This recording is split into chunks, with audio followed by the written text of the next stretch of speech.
আসসালামু আলাইকুম।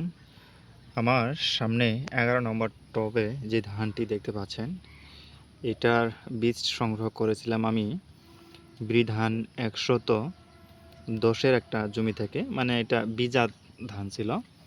তবে ধানটা বীজাত হলেও এটার যে শীষ, সেটার শীষ এই শীষটার দৈর্ঘ্য অনেক লম্বা ছিল এবং প্রতিটা শীষে আমি ধান পাইছি ৪০০'র মতো। ৪০০ প্লাস হবে ধান পাইছিলাম। এর মধ্যে আপনার ৩০০ প্লাস ধান পুষ্টদানা পাইছি।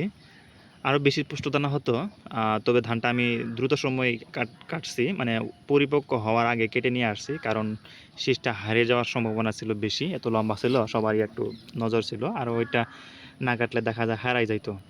তো দ্রুতই কাটছে, যার কারণে একটু চিটার পরিমাণ হয়তো বেশি হয়েছিল, তা না হলে পুষ্টদানা আরও বেশি হতো। তো চিন্তা ভাবনা করছি এইটার সাথে অনেকগুলো ধানই আমি ক্রস দিব, আমন বোরো সব রকম ধানই আমি ক্রস দেব। তো দেখা যাক এখন কি ফলাফল হয়। ধান গাছ মাশাআল্লাহ খুবই ভালো। এটা পাশকাঠি অনেক আসছিল, আমি দেখছিলাম জমিতে একটা গোছাতে প্রচুর পাশকাঠি আসছিল, প্রচুর। এবং শীষ, ওই যে বললাম, প্রচুর লম্বা শীষ ছিল এবং শীষের মধ্যে পুষ্টদানাও ছিল অনেক। অ্যাভারেজ অ্যাভারেজ ধান ছিল আপনার ৪০০ প্লাসের মতো। ৪০০ ধান ছিল এই একটা শীষের মধ্যে।